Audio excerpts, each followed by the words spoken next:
Okay guys, so I wanted to do a quick example for you. If you look here, we have a tube with that big of a diameter. Then we have a tube with this size diameter.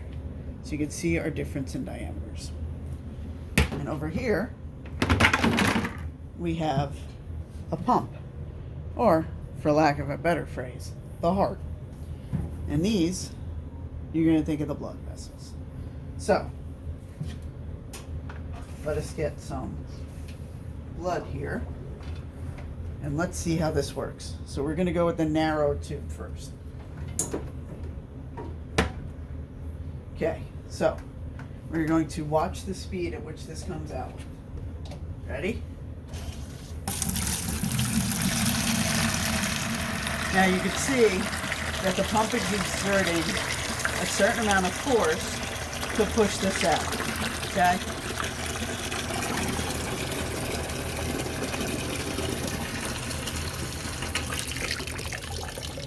So that's our smaller tube.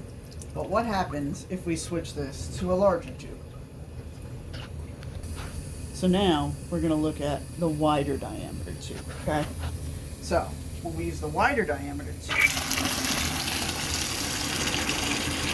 that's the flow that we're getting out of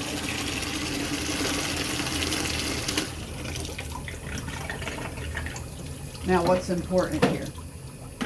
With the smaller diameter tube, the pump has to exert more force to push the blood through the system. So with the smaller diameter, we're exerting more force. When we have the wider diameter, then we're exerting less force. So, how does that apply to what we're looking at? Well, that applies because the heart, as it's exerting more pressure, more force, when the blood vessels are constricted to the smaller size, you're going to raise your blood pressure.